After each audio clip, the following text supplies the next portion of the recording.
This episode is sponsored by ExpressVPN and Nextdoor. Well, let's start things off this week with as much non-coronavirus news as we can before we get to some bad coronavirus and also some good coronavirus news.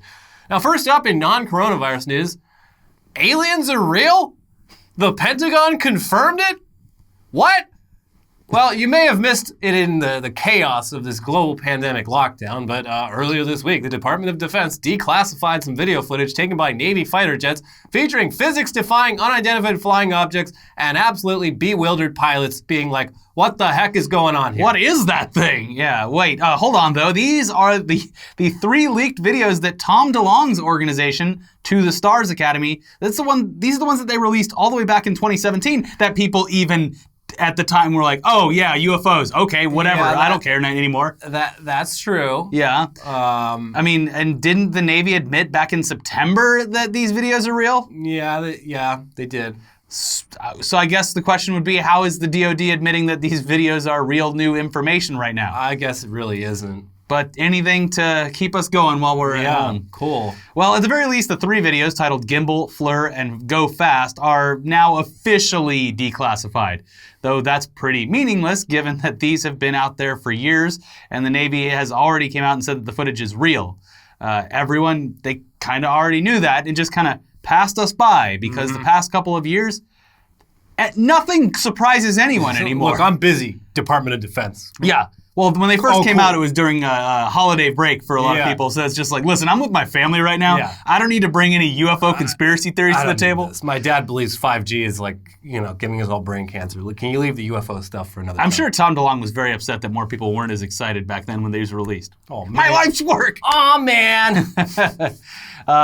So did the Department of Defense provide any new or more information, I guess, about what's happening in these videos? Maybe an explanation? No, they didn't. All right, well, at the very least, here's the Navy's official statement on the matter. The Department of Defense has authorized the release of 3 unclassified Navy videos, one taken in November 2004 and the other 2 in January 2015, which have been circulating in the public domain after unauthorized releases in 2007 and 2017. The U.S. Navy previously acknowledged that these videos circulating in the public domain were indeed Navy videos. After a thorough review, the department has determined that the authorized release of these unclassified videos does not reveal any sensitive capabilities or systems and does not impinge on any subsequent investigations of military airspace incursions by unidentified aerial phenomena. DoD is releasing the videos in order to clear up any misconceptions by the public on whether or not the footage that has been circulating was real or whether or not there is more to the videos. The aerial phenomena observed in the videos remain characterized as unidentified. The released videos can be found at the Naval Air Systems Command FOIA reading room. Or your local YouTube. Yeah. They're real, and we don't know what it is.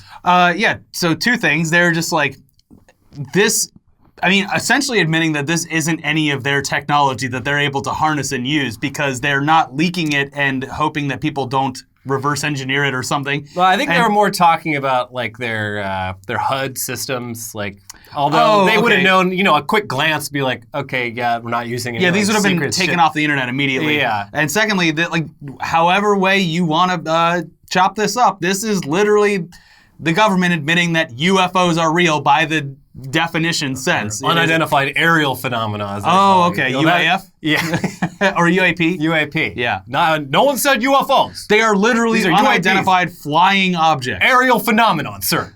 Please. You can't just change the definition. Jeez. All right, so yeah, it's pretty cool. These UFO videos are now published to an official U.S. military website. Yeah, they're just right there. If this was 30 or 40 years ago, it would have blown people's fucking minds. Yeah. But it's important to always make clear when discussing these videos that UFOs don't necessarily mean aliens. Yeah, okay, on one hand, these highly experienced fighter pilots are genuinely incredulous at what they're seeing, and the backstory on the 2004 incident involved multiple days of weird, seemingly unexplainable shit happening out in the middle of the ocean. But there's also been compelling skeptical takes on the videos that suggest maybe what's happening here is just equipment malfunction. We don't know.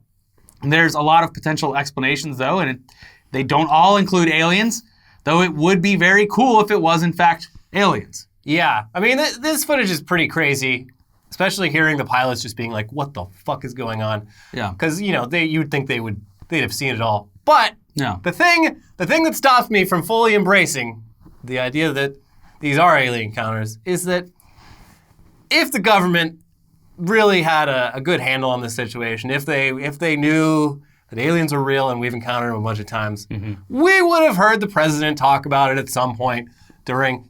last week, he got up on the podium without talking to anyone about it and suggested offhand injecting disinfectants into people's bodies to kill coronavirus. A mere 4 days later was like, I don't know, is Kim dead? I guess we'll have to wait and find out. Yeah. You're all in for a big surprise. If aliens are real and America knows about it, he would know about it, and there's no fucking way he would be able to keep his mouth shut about it. Didn't he also, at the beginning of his presidential, his term as president, say he was going to release a bunch of JFK files? Yeah, but then he, I don't know what happened with that, but it didn't end up happening, obviously. Well, that and then you know it's true. Yeah, I don't know. But... yeah, it seems like one of those things he couldn't keep his mouth shut about. Maybe they were scared that he was going to go blabbering about it, so they just released it to Tom DeLonge to be like, nobody's going to believe this kook. Yeah. I mean, in the movie Independence Day, they don't tell the president about the aliens because of plausible deniability. Yeah, sure. And he's on a need-to-know basis. So maybe maybe Independence Day is Trump real. Walked in there and he demanded. He's like, I want every video you have of aliens from the past couple of years. I'm like, here you go, sir. And then he was about to go blab about it, and they're like, get Tom DeLonge on the phone. Well, I mean, Bernie Sanders promised Joe Rogan that he would absolutely look into this shit if he became president. And America decided, well, I guess we don't need to know. We don't want to know. Let's vote for Joe Biden. And in the sake of... Biden will never tell you about the aliens. In the sake of clearing everything up, because we have reported on this in the past, we did, at the time we first reported on it, apologize to Tom DeLonge. So, I mean, I guess we don't really have to do it again, but just in case, sorry, Tom. We're sorry. Yes. Quite good. Anyways, in other news, the meme generator website ImageFlip, they recently debuted an AI meme generator that takes its 48 most popular meme templates and generates new captions based on 20,000 previous user-submitted captions per meme, so nearly 1 million captions total. The results are pretty weird, but also pretty fun. Yeah. It's sort of like text that's been put through Google Translate so many times that it's lost all meaning, or kind of like what it might be like if aliens tried to mimic human memes. Yeah. So let's take a look here. Here's the American Chopper argument meme format. What is the best meme idea? Minecraft, Roblox, Fortnite, Apex. Those are all words. Great. Those are all games. We've got the Dos Equis guy. I don't always play Pickle, but when I do, it's a butthole. See, these are actually funnier than real memes because they're nonsensical. Yeah. They're like the You Don't Surf subreddit. Yeah. Where it's like the less sense that it makes, the funnier it is. There's a lot of precedent for this, like deep fried memes and shit like that, where it's like, the fact that it doesn't make sense is what's funny about the joke. Yeah. And I sat there when I was doing it just to try to get it to do something coherent. And as soon as it was even slightly coherent, it was good enough. But if it goes too far into a joke, then it's done. Yeah. Anyways, there's more. There's the Drake Hotline Bling meme. No to eating ass. Yes to eating pizza. A Predator handshake meme. Being a bitch for the left arm, being a bitch for the right arm, and being straight for the handshake. Distracted boyfriend meme where the boyfriend is labeled memes, and both the girlfriend and the other girl are labeled me. Here's Robin saying, when you see your mom in the bathroom, and Batman slapping him saying, where is my coffee? Yeah, the results, they can be a real mixed bag. I mean, a lot of them are duds, but it's kind of fun to just sort of keep refreshing the algorithm to see what comes out. It's actually also a pretty interesting way to observe how apparently the vast majority of memes created on ImageFlip, at least, they all have to do with school, video games, computer stuff, and girls, because the AI spits out memes having to do with those topics way more than anything else. A lot of showering, which I think is good. Well, it's like a lot of showering. Teenagers don't have a lot going on in their lives. It's just like school. I would argue that teenagers have a lot more going on in their lives than the rest of us. Yeah, in some ways, yes. But like they're I guess the scope of their lives is a lot. It's very directed, it's a lot narrower. It's like very specifically just like school, girls, video games. Yeah. Mom says I have to take a shower, so I'm going to make memes about it. I accidentally saw Mom naked while Dad was getting ready, and he slapped me and told me to get him his coffee. Parents, siblings. They just don't understand. My penis. Yeah. So yeah, I mean, like we said a second ago, I mean, so much of like man-made memery at this point is essentially just sort of like Dada-esque, meaningless nonsense. I mean, remember how the hottest meme of 2018 was Markiplier's face with Lord Farquaad's hair from Shrek on Mark Zuckerberg's body at his congressional hearing with just a capital E in the middle for the text. Perfect. Like, that was the hottest meme of 2018. That was the peak. Yeah. Yeah. So the machines, they may have entered the meme war, but the humans, I think, still have the advantage. I don't know. I might go with the AI on this one. Anyways, on to coronavirus news now, starting with our old friend, Elon Musk. Now, for a guy who many consider to be smart, he sure has repeatedly said some really dumb shit about the COVID-19 pandemic. He's been downplaying the seriousness of the virus for almost 2 straight months, starting with the coronavirus panic is dumb back in early March. That is great. Yeah, right as confirmed cases and deaths were starting to explode in the US. On March 19th, he wrote that based on current trends, there would probably be close to 0 new cases in the US by the end of April. That's right now, and I don't know how we looking, everyone. 0 new cases? Is it 0, like Elon said? Oh, okay, nope. Still between 20,000 and 30,000 new cases per day, a trend that has persisted for the last month. Yep, just not really dipping at all, especially not down to 0. Yeah. What the heck, Rocket Man?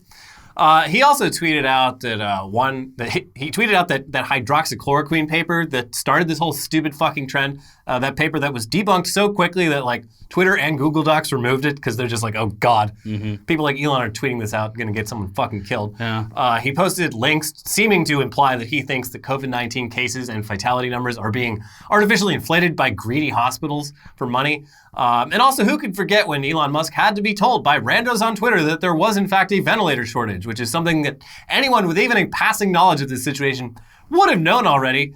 And then he very kindly bought a bunch of ventilators, but they turned out to not be ventilators. That was it. What was funny about that specifically too is that like all of his like wacky side quests that he goes on, he's usually like very focused on, and this one was just like a passing thought where he's like, all right, shut up. Here's some fucking these are ventilators, right? Here you go. Just make sure you slap the logo on them. Yeah. Like did not care about this one as feverishly as everything else that he's done. No. Anyway, most recently he's just really fully embraced, really gotten into the whole reopen America thing with tweets like "Free America now" in all caps. Yeah. And a few others promoting the idea that it is time to get back to normal, despite the fact that the actual numbers of new infections have not slowed down at all. It is pretty much flat for the entire month of April, between 20 and 30,000 new cases per day. Yes. Now, in case it hasn't occurred to you, when you see extremely wealthy people advocating for reopening the economy, these people, they're not saying these things for your sake or your health. No. It's very self-serving.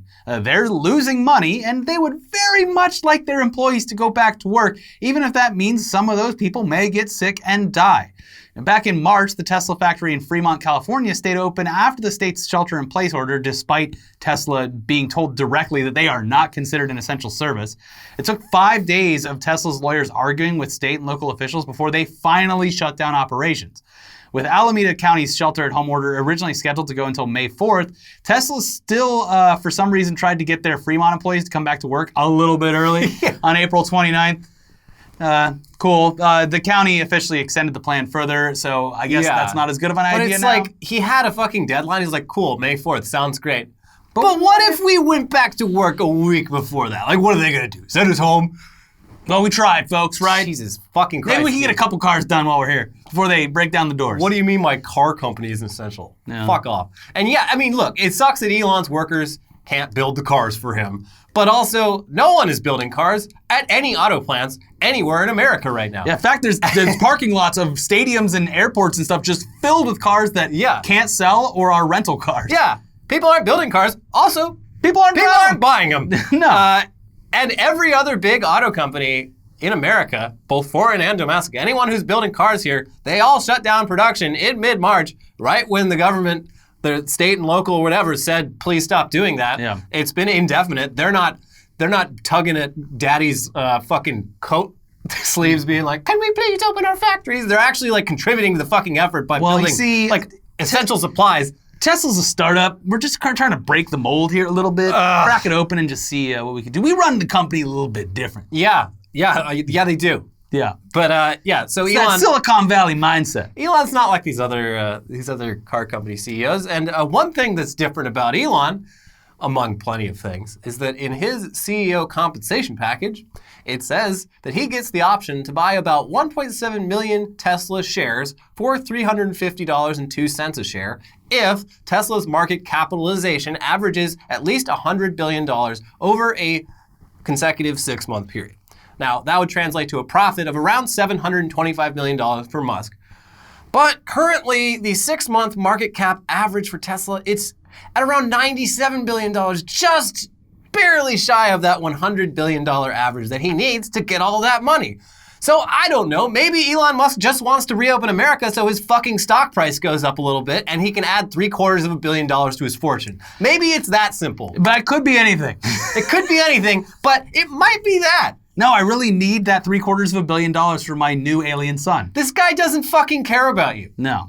Anyways, the latest is that on Wednesday during a Tesla earnings call... And while I was fucking writing this shit. Elon Musk said, quote, "The expansion of shelter in place, or as we call it, forcibly imprisoning people in their homes against their constitutional rights is, in my opinion, breaking people's freedoms in ways that are horrible and wrong, and not why people came to America and built this country. What the fuck? If somebody wants to stay in the house, that's great. They should be allowed to stay in the house and they should not be compelled to leave. But to say they cannot leave their house and they will be arrested if they do, that is fascist. That is not democratic. That is not freedom. Give people back their goddamn freedom." Fascism is when my luxury car factory can't build cars. Yes, of course. Fascism is when I can't send my workers into work in the midst of a pandemic because I don't care if they get sick. That's what fascism is. I would love to hear Elon Musk define fascism in any fucking meaningful way. Yeah. So also, I brought this up before we started filming, but I'm pretty sure it's the end of May that SpaceX is sending 2 actual human astronauts in a SpaceX rocket. Yeah, we'll see. So it's maybe just cool down a little bit, Elon. I know that it's a lot of money when you get your hands on money, but maybe just focus your energy on getting the humans to space safely. Dude, he just can't shut the fuck up. Because imagine how bad it could be if this thing blows up. I mean, that would be horrific. Horrific. Yeah. I do not want that to happen. No. At all. No. But, God, imagining if that did happen. But then Elon would be like, "Oh, my stars." But it's in the meantime, it's you're risking the lives of thousands of employees, and it's I don't know. Jesus. You compartmentalize things differently. Yeah. The fact that we have more deaths in Vietnam now. Yeah, about 60,000 deaths at this point. That's a lot of fucking people. I mean, I guess it's not that much per capita, but that's a lot of fucking people. Yeah. And it's more than all of the U.S. soldiers who died in the Vietnam conflict. Well, I mean, over the course of 10 years, Vietnam by capita, it's really not that big of a deal. Anyways, yeah. God damn it. We got Phil Larigo coming up very soon with another weekly quarantine report. Mm-hmm. But first, this episode is sponsored by ExpressVPN. Being stuck at home these days, you probably don't think much about internet privacy on your own home network. Put a condom on it. You just fire up incognito mode in your browser and no one can see what you're doing, right? Wrong. Mm-hmm. Even in incognito mode, your online activity can still be traced. Even if you clear your browsing history, your ISP can still see every single website you've ever visited. That's why when we're at home, we never go online without using ExpressVPN. ExpressVPN makes sure your ISP can't see what sites you visit. Instead, your internet connection is rerouted through ExpressVPN's secure servers. Each ExpressVPN server has an IP address that's shared among thousands of users. That means everything you do is anonymized, and it can't be traced back to you. ExpressVPN also encrypts 100% of your data with best-in-class encryption, so your information is always protected. Use the internet with confidence from your computer, tablet, or smartphone. ExpressVPN has you covered on every device. Simply tap one button and boom, you are protected. ExpressVPN is the fastest and most trusted VPN on the market. It's rated #1 by CNET, Wired, The Verge, and countless more. So protect your online activity today with the VPN that we trust to protect our privacy. Visit our special link at expressvpn.com/newsday. You can get an extra 3 months free on a 1-year package. That is expressvpn.com/newsday. expressvpn.com/newsday to learn more. This episode is also sponsored by Nextdoor. You've probably heard of them. It's a joy. for me. Nextdoor builds communities, whether it's helping someone find their lost dog or notifying neighbors about your kid's lemonade stand popping up, or in recent times, running errands for the elderly couple across the street. Nextdoor helps you feel closer and more connected to the people who live closest to you. Make the neighborhood feel like it did when you were a kid. There are so many ways our neighbors can help us. We just need an easier way to connect with them. Nextdoor is a free app that connects you to your local community so you can talk to your neighbors and tap into your trusted local knowledge right from your phone. Now, in normal times, Nextdoor is great for finding a last-minute babysitter, planning a local event, selling an item, or sharing safety tips. Nextdoor is the neighborhood hub to find everything you need. In light of recent events, Nextdoor has become the go-to resource for neighbors to stay up to date on what businesses are open, connect neighbors in need with those who can help, and feel connected to your local community in a time when we can't say hello in person. Nextdoor is in every neighborhood in the US, and neighbors are already working together to build stronger, safer, and happier communities all over the world. For everything that's happening in your neighborhood, there's Nextdoor, the neighborhood hub. So what are you waiting for? The app's free. Go to nextdoor.com/newsday to sign up and see what's happening in your neighborhood. Be sure to use the link from our show to sign up so that they know that you support our show. So that is nextdoor.com/newsday to gain access to a helpful network of neighbors that you never knew you had for free. That is nextdoor.com/newsday. All right, Phil, what do you got for us this week? Hey, so since the pandemic hit, there have been a lot of unexpected consequences. I can't get a haircut no more, so my hair looks like shit. And restaurants don't have people dining in, so many have started using their food pipeline to deliver groceries. And one that's taken over all of our lives, Zoom conferences, they're pretty much replacing everything. So there's another industry that's thriving right now, and you might not have thought about it before today, because I sure didn't. Take a look at this website. I blurred the words, but can you guess what this company does? Okay, we got a smiling woman, and there's a padlock at the top. It seems generic enough to be nearly any kind of company. Well, this company is Examity, an online proctoring solution that gives students the flexibility to take exams remotely. It provides teachers, schools, and students with the tools they need to prevent cheating and preserve integrity. Integrity. So it seems like an interesting concept that's become kind of essential in today's remote world because you got to stay home all the time. But as soon as you start to scratch the surface of how they proctor exams remotely, everything gets real gross, real quick. The Verge did a deep dive, and guess what? Students are creeped out, and for good reason. First, you give them, the basic stuff, your photo ID, your name, all that stuff, and they store a biometric template of your keystrokes. Fancy. Then, you're forced to download Zoom. Well, what if you don't want to download it because Zoom was leaking user info and sued for handing over data to Facebook? Too fucking bad. That was over like a month ago. Yeah, but earlier this week, hackers could still record meetings. Hey, I said too fucking bad. If you want to pass your little exam, you're going to download Zoom.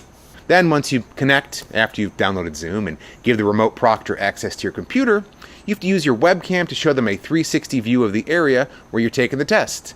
This long paragraph here says they can ask to see anything around you, and they get to keep the recording. Cool. Okay, so you've submitted to the will of Examity, but what if there are technical issues before your exam? Don't worry, the proctor who's watching you will also be your tech support. How cool would that be to have the usual amount of stress associated with an exam and then have it exponentially increase because you have to be on the line with tech support for like hours beforehand? Even if you don't have any tech issues and you get through this thing like, all normal and you ace your exam, you still can have like some issues down the line because their privacy policy is a sprawling horror show. How sprawling?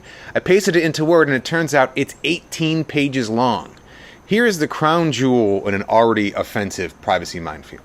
While we strive to protect your personally identifiable information, we cannot guarantee that it will be 100% secure. Your transmission of data to our platform thus is done entirely at your own risk. Wow.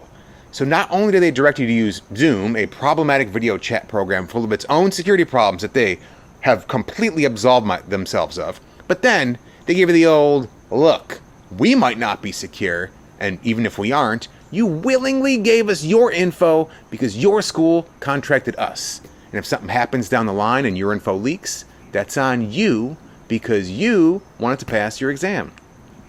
But hey, it's all worth it because their system's 100%, right? It detects all the cheaters, right? Like it's perfect, right? Not really. I mean, there's a lot of guides and videos on how to cheat on remote exams and what to do. And if you paste, you know what? I'm not going to not going to teach you. You're going to have to get that on your own if you want to cheat. So, look, I'm not saying there shouldn't be a system or companies in place that detect cheating on these remote exams, but this is oddly parallel to anti-cheat software in games.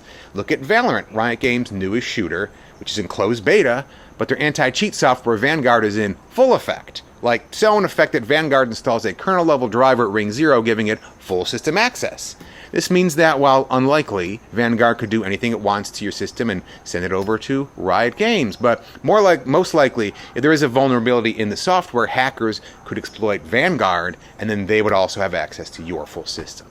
So, if you're seeing it, it's kind of the same high-level permission that students are giving to Examity. There are no exploits or security breaches we know of right now, but if there are, and you hear about those all the time, these hackers will have tons of student data, and that data is belonging to like kids, which is weird. So I don't know. I'm just glad I'm not in school anymore, so I can spend my whole day sitting at home playing Valorant and getting screamed at because I know more about the anti-cheat software than the gameplay. People are mean. Hey, thanks, Phil. Always fun to hear from you. Great stuff. All right, let's plow through some more coronavirus news now. Remember when the state of Wisconsin went ahead with in-person voting for their April 7th Democratic Party primary? Remember how we and a lot of other people pointed out that this would probably end up getting people sick? Well, shocker. Turns out people did end up getting sick. What? At least 52 poll workers and voters contracted COVID right around that time and started showing symptoms within the following 2 weeks. And now Wisconsin has another election coming up just 2 weeks from now, a special congressional election to fill Wisconsin's 7th district, which is home to around 700,000 people. Like with the primary, you can vote absentee if you apply on time. If not, you still got to show up in person to vote. Yeah, also, if you vote absentee, they might just lose your vote, like they did with a bunch of absentee ballots from that primary election. Also, the only reason this is happening now is because that congressman, Sean Duffy from fucking Road Rules, he quit his job. He just didn't want to do it anymore. Yeah. So, cool. Yeah. Thank you, MTV. Yeah. In other shitty news, the World Health Organization, they issued a report last week addressing the concept of immunity passports. Now, that's the idea that people who have recovered from COVID-19 and have the antibodies, they can get a certificate allowing them to travel and work because they're no longer at risk for the virus. They already got it. Well, I mean, it sounds like a great idea, except as the WHO points out, there's still no evidence that people who have the antibodies can't get it again. That's not to say that people can definitely get sick with COVID-19 more than once. Most scientists seem to think otherwise. But right now, there's still no real science to back up the idea of immunity passports. And until there is, the WHO would like everyone to please stop getting ahead of ourselves here. Because we don't fucking know. We got to be careful when we talk about the WHO. The China Health... Susan is going to ban us from YouTube. Oh, yeah. Yeah. Thank you, Susan. Yeah. Here's some good news, though. Facebook removed an ad targeting category for people interested in pseudoscience. So that's good, yeah. But... well, this means that the whole time advertisers, they could literally target ads specifically at people interested in pseudoscience. And even if advertisers didn't specifically choose that category, it was still a part of Facebook's ad algorithm to assign interested in pseudoscience to accounts. Wow. I wish I was still on it so I could look behind the curtain and see which of my family members are interested in pseudoscience. Yeah. And of course, this was only removed once a tech website published an article about it and Facebook could no longer play dumb, but they were preying on morons. Yeah. Yeah. Yeah. And of course, they're just like, look, we didn't make the category. Our algorithm made the category. So you can't blame us. It's just the algorithm that we made and trained to like sell ads effectively discovered that there's a lot of money in pseudoscience. It's our bad. But it's not our bad. It's the algorithm's bad. Anyway, don't worry about COVID-19 misinformation spreading on our platform. We got this. Well, not us. Our algorithm's got this. You know, the one that fucked up before. Yeah.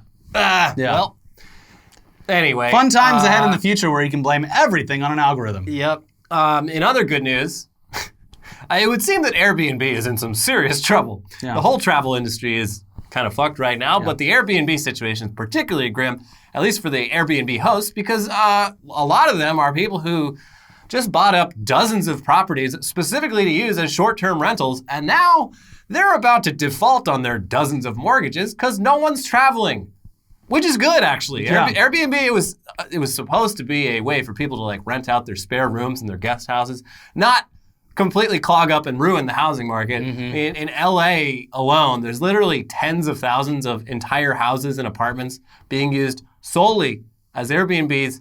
And coincidence?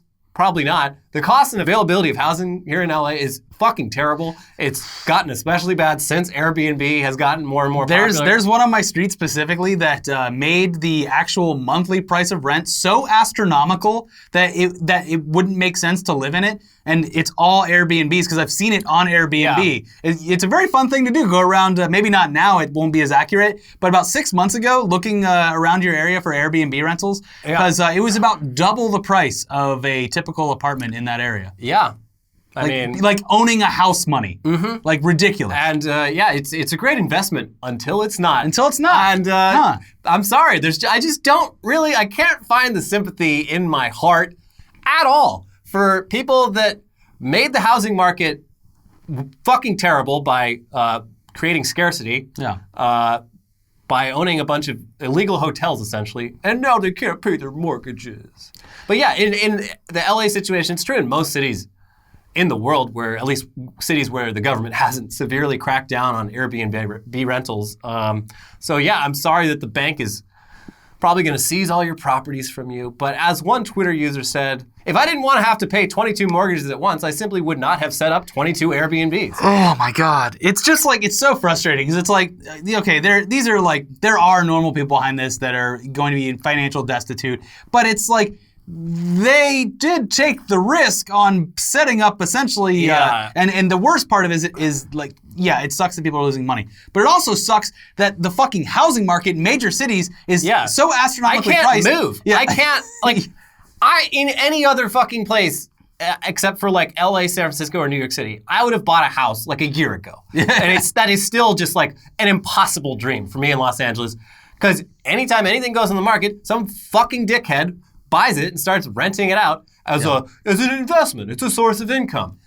Yeah. And the story about this is stuck behind the fucking Wall Street Journal paywall, but apparently a lot of these people, they're insatiable. They not only were buying up properties, they were taking out leases on rentals and then subleasing it. Oh yeah, they're renting Airbnbs. Multiple condos and stuff like that from and then charging astronomical amounts of money. These people are the ones who are responsible for why rent is so fucking high and why houses are so expensive.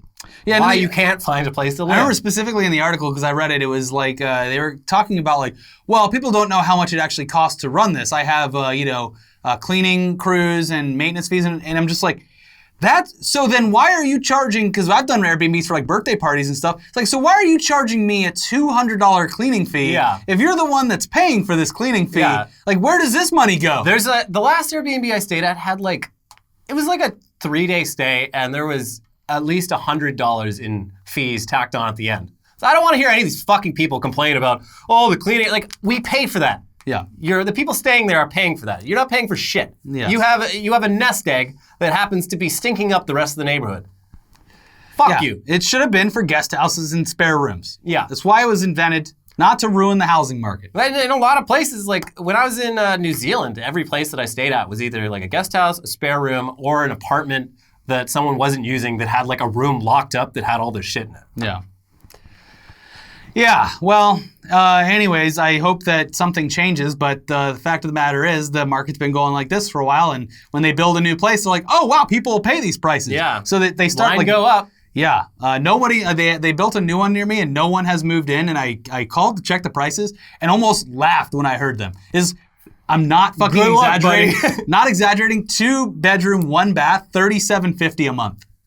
And I don't live in a good part of town, like by any stretch. No, better than a lot of places in LA, but like not ridiculous. Not like Beverly Hills or whatever. It's insane. All these fucking landlords. It's gonna make my landlord jack my price up. He's like, well, down the street they're getting twice as much money or 3 times as much money. Oh man, I want them all to fail. Yeah. I want them all to fail. This is very personal. Sorry. Sorry, everyone. Oh, you're still here? Sorry. I'm sorry. I got sort of I thought we were at a bar for a second. Airing my grievances about the fucking LA housing market. It's making me sweat. State. Anyway, finally, Here's some good news. Remember Pastor Tony Spell, the Louisiana evangelical minister who has repeatedly violated rules about large gatherings, even after a member of his church died from COVID-19, and also recently nearly ran over a protester with a bus? Yeah, I remember. Well, because he has shown that he will just keep on breaking the rules and keep putting people's lives at risk, local police put him under house arrest. Fascism! Good. Except, wait, hold on. Despite being under house arrest, Tony Spell immediately left his house and went right back to church to continue holding service. How does he keep getting away with it? So, I don't know. I couldn't figure out whether he was arrested for real this time, because obviously, if you're the police and you put a guy under house arrest and he immediately breaks house arrest, that seems like a good precedent for being like, all right, now you're coming to jail and you can't get bailed out. But I don't think they did that. So he's a white Christian. Yeah.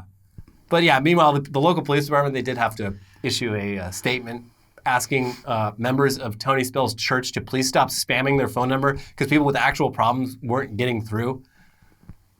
They put up the police phone number and they're like, call them and let them know what you think about our pastor being thrown in jail for someone else's sins. Officer, well, I'm sorry about gumming up your phone lines, but if people have problems that they need to get through you to, why don't they just call the real hotline? The only phone line I need. Yeah, I went outside a couple times and hung out with my friends and family and then went shopping and then went around into the nursing home where my grandma and grandpa are and then, went out again for a couple more times, but I was sure to bathe in Jesus' blood. I'm bathed in Jesus' blood. I'm drenched in it. Drenched.